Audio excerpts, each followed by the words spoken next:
وہ ہمیشہ آپ کے خلاف بات کرتا ہے، آپ اسے منع کیوں نہیں کرتے؟ نوجوان کے لہجے میں پیار بھی تھا، پریشانی بھی اور خلوص بھی۔ مجھے اس کے خلوص نے چند لمحوں کے لیے پریشان کر دیا اور مجھے سمجھ نہیں آئی میں اسے کیا جواب دوں۔ دنیا میں تین قسم کے لوگ ہیں۔ کچھ لوگ آپ سے عقیدت کی حد تک محبت کرتے ہیں۔ یہ لوگ آپ کو انسان کے شرف سے اٹھا کر اوتار، ولی یا دیوتا بنا دیتے ہیں۔ ان کی عقیدت یہ ماننے کے لیے تیار ہی نہیں ہوتی کہ آپ واش روم بھی جاتے ہوں گے، آپ کو بھوک بھی لگتی ہوگی، آپ کی بجلی بند ہو جائے تو آپ کو بھی پسینہ آتا ہوگا، اور اگر آپ کو چوٹ لگے تو آپ کے منہ سے بھی عام انسان کی طرح چیخ نکلتی ہوگی۔ یہ لوگ آپ کو یونانی دیوتا بنا کر کسی اونچے طاق میں رکھ دیتے ہیں اور دور کھڑے ہو کر آپ کے چرنوں میں عقیدت اور محبت کے پھول چڑھانا شروع کر دیتے ہیں۔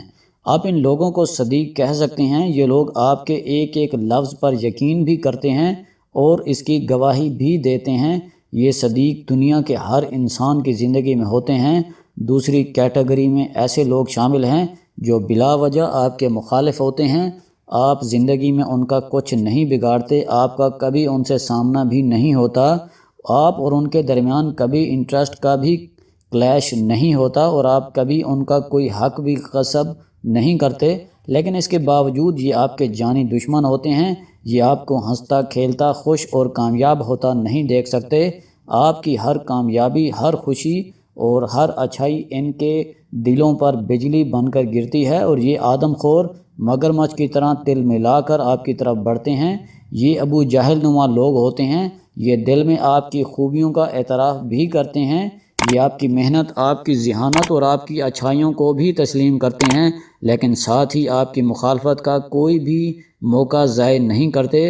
اور لوگوں کی تیسری قسم میں ایسے لوگ شامل ہیں جو حضرت امام حسین رضی اللہ تعالیٰ عنہ کے ساتھ بھی ہوتے ہیں اور یزید کی بھی بیعت کر لیتے ہیں۔ یہ حضرت امام حسین کو بھی اپنا لیڈر مان لیتے ہیں اور شمر کے لشکر پر بھی خاموش رہتے ہیں۔ ان کے دل حضرت امام حسین رضی اللہ تعالیٰ عنہ کے ساتھ ہوتے ہیں، لیکن تلواریں ہمیشہ یزید کا ساتھ دیتی ہیں۔ یہ کوفی قسم کے لوگ ہوتے ہیں۔ آپ کے ساتھ ان کے جذبات وابستہ نہیں ہوتے، یہ پہلے مقتول کا ساتھ دیتے ہیں اور جب قاتل کو پھانسی دینے کا وقت آتا ہے تو یہ اس کے لیے ہمدردی محسوس کرنے لگتے ہیں۔ آپ اگر گا رہے ہیں تو یہ آپ کو سن لیں گے، آپ نے گانا بند کر دیا تو یہ آپ کا نام بھول جائیں گے، آپ اگر لکھتے ہیں تو یہ آپ کو پڑھتے ہیں، آپ لکھنا بند کر دیں، آپ دنیا سے رخصت ہو جائیں یا آپ اپنا پروفیشن تبدیل کر لیں، یہ اگلے دن ہی آپ کو فراموش کر دیں گے۔ یہ کوفی لوگ بھی ہر انسان کی زندگی میں ہوتے ہیں، یہ گاہک کی شکل میں بھی ہو سکتے ہیں، کولیگز کی صورت میں بھی، آپ کے ہمسائے بھی اور آپ کے سامعین، ناظرین اور قارئین بھی۔ میرا ذاتی تجربہ ہے ان تینوں لوگوں میں سب سے خطرناک پہلی قسم کے لوگ ہیں۔ یہ لوگ کیونکہ آنکھوں پر عقیدت کی اینک چڑھا کر آپ کے پاس آتے ہیں، چنانچہ آپ کانچ کی نازک چوڑی بن کر ان کے سامنے بیٹھنے پر مجبور ہو جاتے ہیں۔ آپ ان کے سامنے چھینک مارتے، جمائی لیتے یا کان پر خارش کرتے ہوئے گھبراتے ہیں، کیونکہ آپ جب چھینک مارتے ہیں تو یہ بڑی حیرت سے آپ کی طرف دیکھتے ہیں اور اس وقت ان کی آنکھوں میں اس نوعیت کا چیختا ہوا سوال ہوتا ہے، دیوتا آپ کو بھی چھینک آتی ہے؟ اور اس سوال پر آپ کی چھینک تک شرمندہ ہو جاتی ہے۔ میرے سامنے بیٹھا نوجوان پہلی کیٹیگری سے تعلق رکھتا تھا۔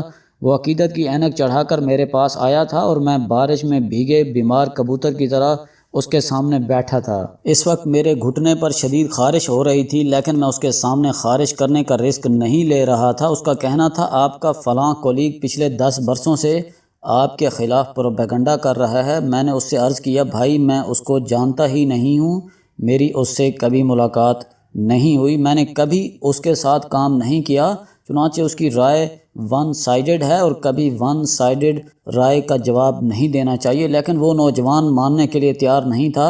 اس کا خیال تھا مجھے ابھی تلوار لے کر اس کے ساتھ نکلنا چاہیے اور تمام مخالفوں کے سر اتار کر فاطمہ جناح پارک کے عین درمیان میں کھوپڑیوں کا مینار تعمیر کر دینا چاہیے اور اس کے ساتھ مخالفین کا انجام قسم کی تختی لگا دینی چاہیے۔ میں نوجوان کی خواہش سے بچنے کی کوشش کر رہا تھا۔ اس کی 3-4 موٹی موٹی وجوہات تھیں۔ ایک، میرے پاس تلوار نہیں تھی۔ 2، 15 لاکھ آبادی کے شہر سے اپنے مخالفین تلاش کرنا مشکل تھا۔ 3 میرا خیال تھا ملکی قوانین اور لوگ ہمیں ان کے سر اتارنے نہیں دیں گے، اور 4 شاید ہمیں CDA سے فاطمہ جناح پارک میں کھوپڑیوں کا مینار بنانے کا NOC بھی نہ مل سکے۔ چنانچہ میں نے اسے حالات کے ساتھ کمپرومائز کرنے کی تبلیغ شروع کر دی، مگر وہ ماننے کے لیے تیار نہیں تھا۔ میں جب تھک گیا تو میں نے اس سے عرض کیا، چلو میں تمہیں رچرڈ نکسن کی زندگی کا ایک واقعہ سناتا ہوں۔ وہ سیدھا ہو کر بیٹھ گیا۔ میں نے عرض کیا، رچرڈ نکسن نے جب صدارت سے استعفیٰ دیا تو اس کا ایک مخالف اس کے پاس آیا اور اس نے اس سے کہا، میں آپ کے 2 صدارت میں آپ کی شدید مخالفت کرتا رہا، آج آپ سے معذرت کرنے آیا ہوں۔ رچرڈ نکسن نے یہ سنا، وہ ہنسا اور نرم آواز میں بولا، آپ جب کام کرتے ہیں تو لوگ آپ کی مخالفت کرتے ہیں، لوگوں کی اس مخالفت سے آپ کو کوئی فرق نہیں پڑتا، لیکن جب آپ اپنے مخالفوں کی مخالفت شروع کرتے ہیں تو اس وقت آپ کو بہت فرق پڑتا ہے۔ بات ختم ہونے کے بعد میں نے نوجوان کے چہرے کی طرف دیکھا، وہ خاموشی اور ٹھنڈی نظروں سے میری طرف دیکھ رہا تھا۔ میں نے اس سے عرض کیا، نکسن کے کہنے کا مطلب تھا تمہاری مخالفت سے مجھے کوئی نقصان نہیں پہنچا، لیکن میں اگر تمہاری مخالفت کرتا تو مجھے بہت نقصان ہوتا۔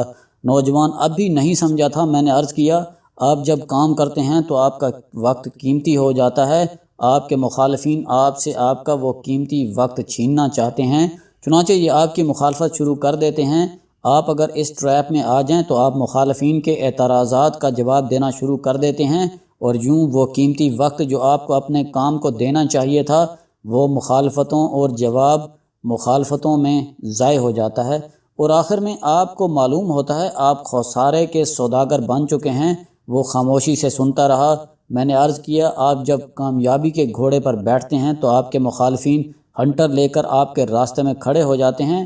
اس وقت آپ کے پاس 2 آپشن ہوتے ہیں، ایک آپ سر جھکا کر صرف اپنے مقصد پر توجہ دیں، آپ یہ راستہ منتخب کر لیں تو مخالفتوں کے ہنٹر آپ کے گھوڑے کی رفتار میں اضافے کا ذریعہ بن جاتے ہیں، اور 2 آپ اس کے برعکس ہنٹر والوں کا جواب دینا شروع کر دیں۔ اس کا نتیجہ یہ نکلے گا کہ آپ کا گھوڑا بھی رک جائے گا اور آپ کسی نہ کسی ہنٹر کا شکار بھی ہو جائیں گے۔ چنانچہ ان کو اپنا کام کرنے دو اور تم اپنا کام کرتے رہو، آخر میں کامیاب وہی ہوگا جس کی رفتار زیادہ ہوگی۔ نوجوان نے میری بات سن لی، لیکن وہ یقین کرنے کے لیے تیار نہیں ہوا۔